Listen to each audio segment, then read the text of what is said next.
Alright, so we're jumping on this video here fast. Going to point out that we're overnight trading, and for those out there trading overnight, these are the only trades you should be taking out, or to be taken, is the quad rotation divergence. We have a regular divergence on the 9-3, and when you add it to a quad rotation, it gives you a big move, typically. So I always mark that out. Look for that initial bounce and then the failure.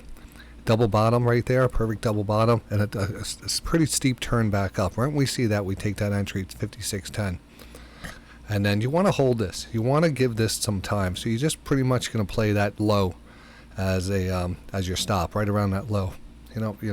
This is overnight. You're not going, you're not going for the fences here, but you can get some good batting practice. I like to call it batting practice overnight by taking these setups, and they work on the prop accounts. Like right now, they're working our way towards moving on up here, and this is again, this is what we want to trade. This is it. We can wait here all night, but if you get that, that's what you're going to be on right there. That is so important. Absolutely one of the most important setups right there. You can't miss it. And yeah, and then J-Dub in the room saying the quad at night, because it does, once you get down there, it's just slow rotation back up. You start noticing, look at this. I mean, this is like magic. It's like magic. I pointed out, send out the alert, and you guys are in the money. All right, so we taking another, oh man, this thing is taking off. Up against the VWAP. You got to take it off at the VWAP, but it's such a strong thing. But we'll be in another trade here in a second, so let's close that out up against the VWAP, and I'll leave one on. I'll leave this one on over here. So we're down to this.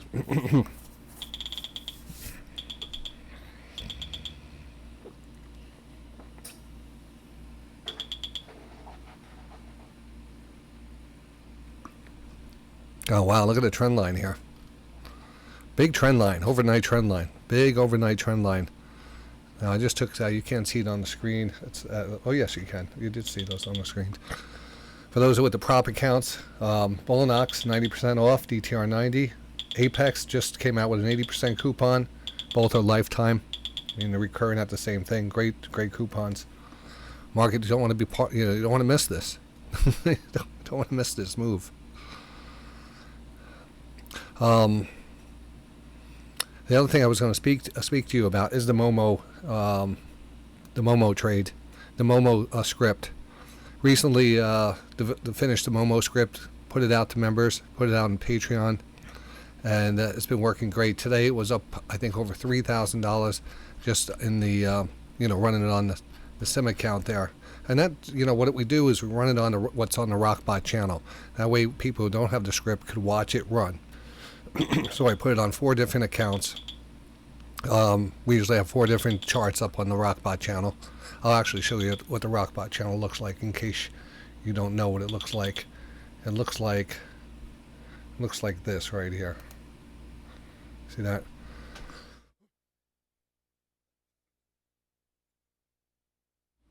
Now each one of these charts is running a different. This one is the 5-minute chart. This is the 1000 volume chart that we're running the MOMO on. Down here we have the 1-minute ES chart that I'm running flags on, and I have one over here when I'm running the MOMO and the super signal on. And that's the 1-minute time frame. So I kind of just trying to spread the things over there, and that way kind of alerts me of what's going on. If we get like a flag here, or a divergence and a MOMO at the same time, or multiple time frames, those give us really good opportunities to move. So that's what we have that running.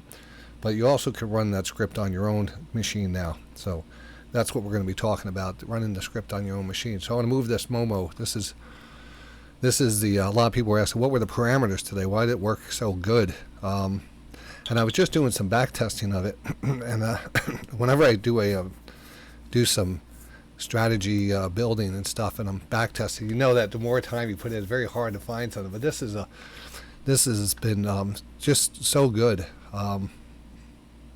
It's been high 70s as far as I go back. This is going back a month right here. Just to kind of, what I was doing is just using this to mark off each day and count, doing some back testing and stuff. I haven't forward optimized it or anything like this. I haven't done anything like that, but I wanted to show you what the parameters are in this. So the parameters, this is one people have been asking, what are the parameters set at? Parameters are just gonna be set based off of market conditions. The market's given us a lot of movement, big moves. Some of these candles are like close to 10 points on the ES. It's crazy sometimes. Really big moves. So it's easy to get these. It's easy to get these profits, and not that bad. So that has a lot to do with it. That's why I say you can run the script, let it get you in, and then you manage the trade. And I'll show you if that happens while we're doing the video. I'll show you what that means.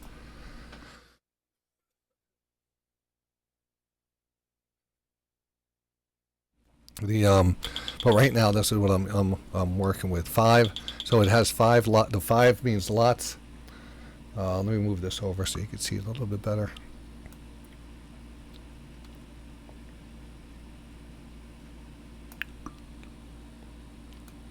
All right, so you have the lots is 5. Take profit. First, how many ticks? First profit, 5 ticks. How many are you going to take off? 3. Second profit is at 20 ticks. You're going to take 1 off. That leaves 1 that the trailing stop is going to control. It's set to ticks instead of signal bar low. That's very important. Super important. Signal bar low should only be used for our divergent scripts. Ticks should be used for momentum scripts, stuff like that. Everything else you could just keep the same. And then you activate it. Make sure you enable it. And this is knowing that you know how to download the scripts and stuff, but it's pretty easy. Works good with the prop accounts.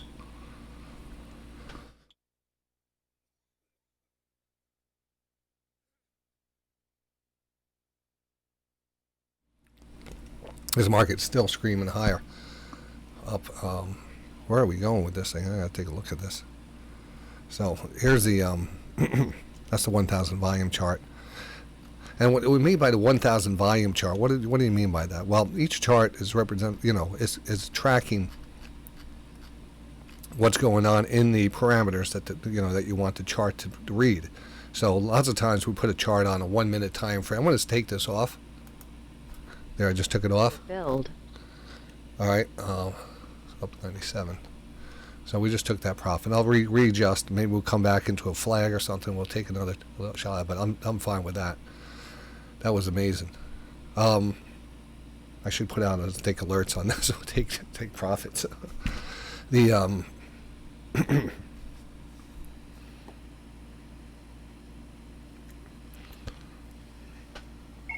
all right, just an update here. 8:34. I just took profits on that trade right there, up here around 56.17.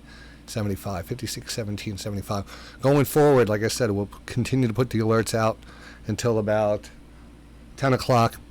So if you don't want to be bothered by the alerts, just make sure you mute your phone. Don't sign out of the channel, because then you'll be out for good, and I would have to go through the process of signing you back in.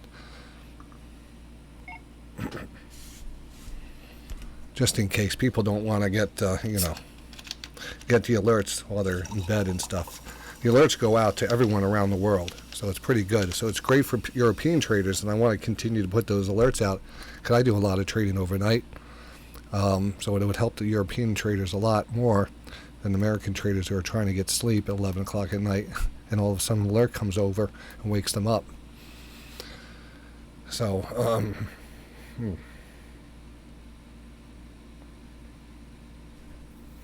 But sometimes I only put out the alerts at night that are super signals, and I would think it's worthwhile to get up for a super signal. That was the original reason why I built the bots, was so I wouldn't miss a divergence trade in the middle of the night.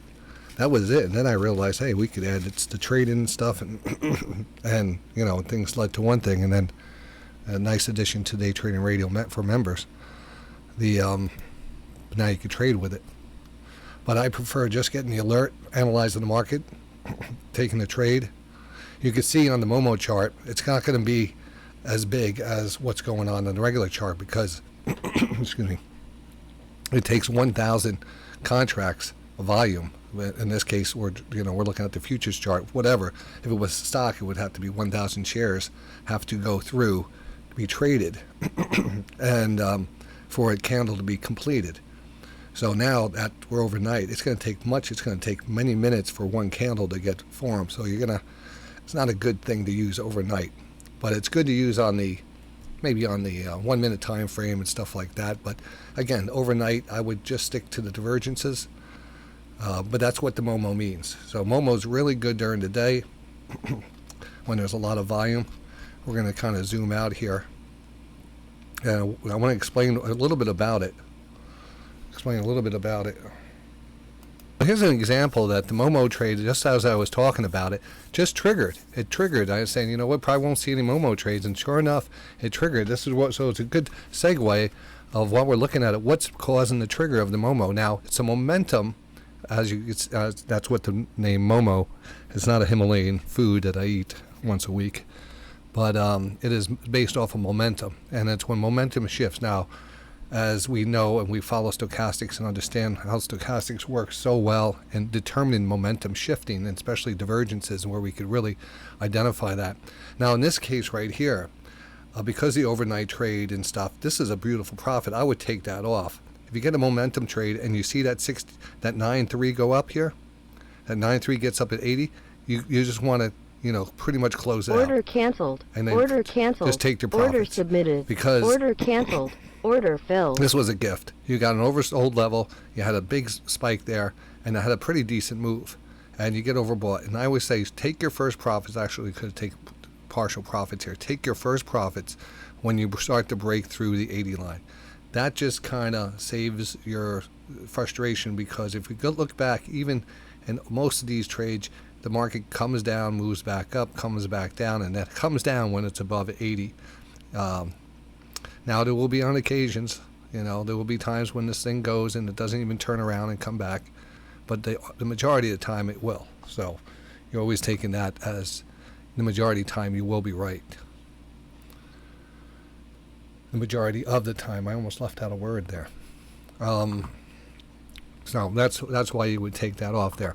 And then when you take it off, you always have to go back here and re-turn it back on, because it'll turn it off if you automatically close it down. Now it should pop back up there, and it's not running, it's running internally, but we're not in the trade anymore. But it'll print if it goes higher and takes second profit, or you'll see a trailing stop. It'll print, and then it'll be active again. The getting back to why it's popping, what's momentum to do with this? Well, exactly, what we just talked about. Typically, I would do it on a chart like this. This is what I programmed it on. I programmed it on a 1 minute time frame, and I used the different stochastic bands as one of our indicators, or no, as the parameters and what I'm looking for.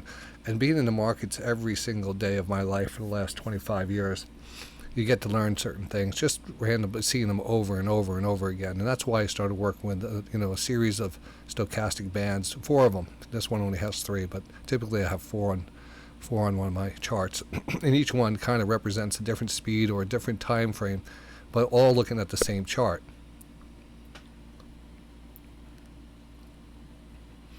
And sorry there, I just was reading the chat. Thanks, trader. So when we look at the time frame with stochastics, and especially momentum, tells us, we have a couple things that we look at in stochastics. One of the things are divergences, where the price makes a low, lower low, higher low to divergence. That means the internal, what the stochastics are tracking, what it's tracking and plotting here.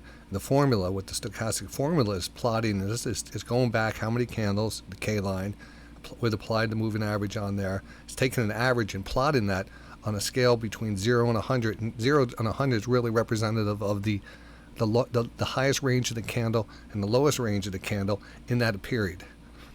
So it's kind of sometimes hard to wrap your mind around it, but you're able to start to see internally when momentum starts to shift, because this is kind of telling us where those candles are closing on a scale 0 to 100. Is it down towards the bottom of the candle, or is it starting to move up into the candle? So when we start to see momentum start to shift, but the price continues to move down, that is our trigger.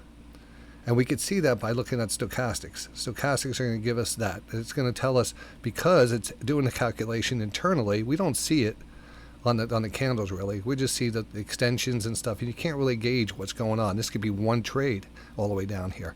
But internally we can. We're starting to, it doesn't get, we're able to see it because it's starting to plot it, and we have more strength internally that starts to turn us before the price starts to turn, and then that's what we're looking at.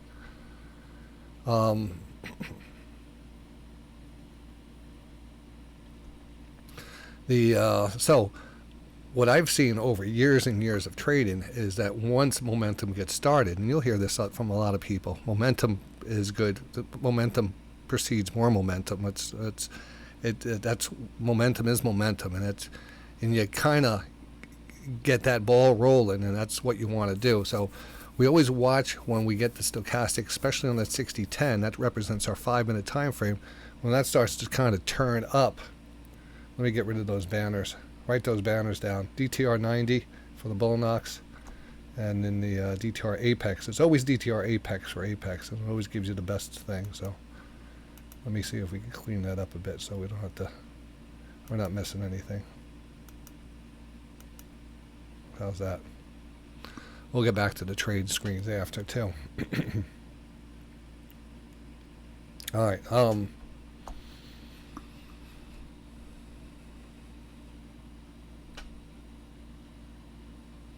So you had the double bottom. So once you start to see the rotation here, I'm always watching a 60-10, knowing that's that 5-minute time frame getting back above 20. And once that 5-minute gets to back 20, it takes a long time for that to rotation, hence the longer channel. Now, we actually got a flag here. This is like a little flag off topic, off topic, and what we'd be looking for if we were real just, in the zone. If we were in the zone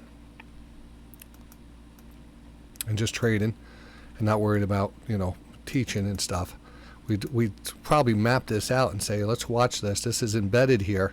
This 60-10 is embedded. This is pulling back pretty close. It's on the 20. You probably want to take a shot into that 20. That's where you really want to take that shot, especially if this is holding above 85, 90. And every time you get down there, it doesn't mean that doesn't have to work. It's already worked. But to get the best price, you always have to buy into weakness. And to get the best price out, you have to be selling into strength. And unless that's what's the difficult part about trading is. You're not going to do that. You're going to end up chasing here, and then you're going to get out late, and you're going to end up taking losses on most of your trades because you're not getting in properly and not getting out properly. You've got to be one step ahead of the market. You have to be buying into the weakness when you see a possible channel, or once you see a possible flag and you have any inclination that it's going to be a good flag. You gotta trust the flag, and you gotta buy where you need. You buy the lower trend line. You buy the 20 there, and then it moves back up. You're already in a safety zone. You probably should have a good entry here, and then it's very easy to hold on to that stop. And if you get a big enough move, a couple ticks overnight, you're picking up that $20 trade here and there. Hey, why not? It could always be another trade coming down the pipe. It's not everyone's going to be the perfect trade. This kind of didn't really move too high. It didn't break out here. It turned around quickly. It kind of failed back and forth, but still embedded. Still could move. It could be as a second test of this. I've seen this happen. It's just the market doesn't move on your time frame. It moves on its own time frame, and that's one thing that I've learned is like I could see something like, oh, it should be moving. It should be going here. It's perfect setup. Why isn't it moving? And then it's like kind of drift, and then it finally goes. And it's like, oh, it went on its own time. Yeah, maybe I could see it happening, but I'm too excited about it.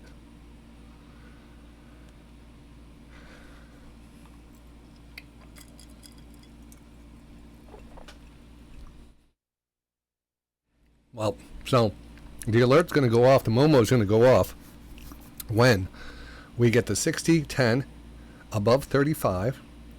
We got the 9-3, 14-3, and the 44 above 25.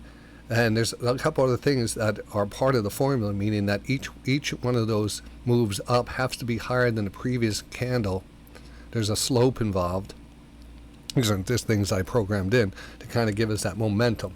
And once the momentum starts and it really kickstarts the 60, that's why we get these nice moves on the momentum trade.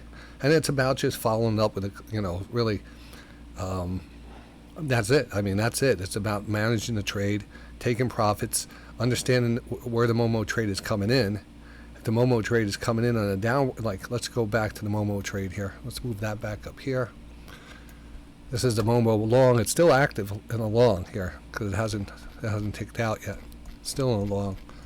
But like back here, first profit, second profit, trailing stop. First profit, trailing stop. Because you're not going you're going to try to get this as early as we can. We want to get it. Also, the other thing is it has to give us some time to go. So another of the parameters is it can't be too high. I don't want to buy it above 80. So it has to be between my, key levels of 40 and 65. I think I have. I have to check what I did some testing on it. So everything has to be exact. The momentum has to be exact on all four stochastics. It has to be in the right zone. It has to be in sync. In sync. Everything needs to be in sync, and that's when you usually get that follow through. When we want to take profits on that. So. If the market is selling off drastically, and we do get those things, and you might not get the big bounces, you'll probably get good little bounces, but it really depends on how far. On occasion, you like here, these all happen to be hidden. I think we're just tuned in great on this. They hit, all of these hit, and some of them are home runs. I mean, from the bottom to the top. Perfect. Perfect. And these could have went much longer, too. Perfect. Even the short little ones, perfect. So that 5 ticks is pretty good on the volume chart. I'm very happy with it. Perfect. Perfect. I don't even see any of that stopped out. Like I did some back testing before, and it had some stops, but that's the stops that are just coming on the trailing stops. Most of these hit their total targets. First and second target. I mean, that's another second target, trailing stop. All of these. Look at that trailing stop way down. Look at that.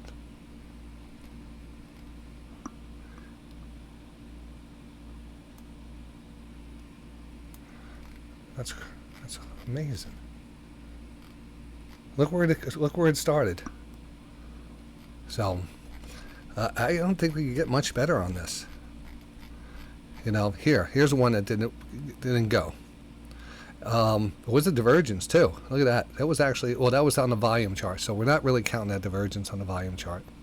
Divergence is on price charts where we're at, but I did see a little divergence.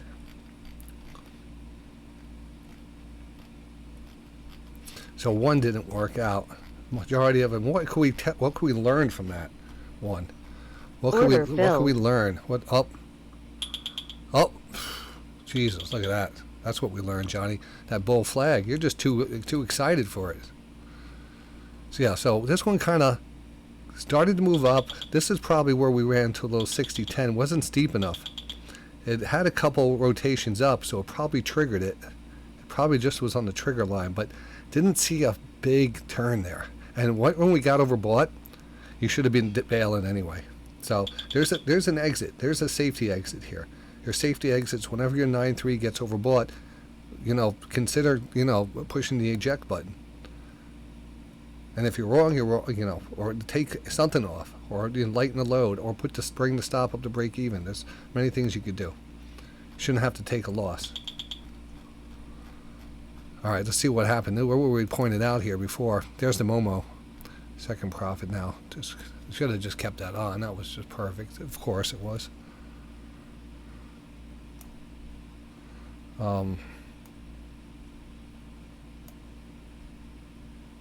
So that's the MOMO thing, and you get it with the Day Trading Radio membership. You get it at the patreon.com/Day Trading Radio if you want it there. And it comes with the pro memberships here at Day Trading Radio. So, plus everything else that comes with Day Trading Radio. It's a much better deal there. Of course, the chat rooms, the trade alerts, watch list, Tradeometer, the RockBot Channel. Nice flag there. Nice flag. Anyway, that's the update on the Momo. If you need any help, just let me know. I think we're set up here. Let's get our charts back up here.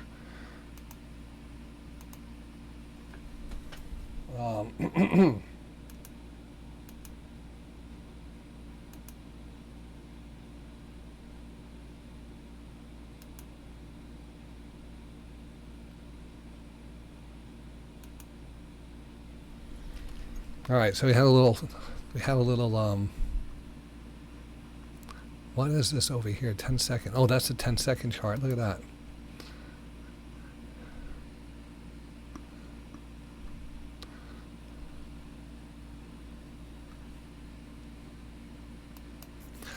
Going to send that video out, and we'll get back on the markets here. Hope you enjoyed that. You can reach out to me at ironaction@yahoo.com.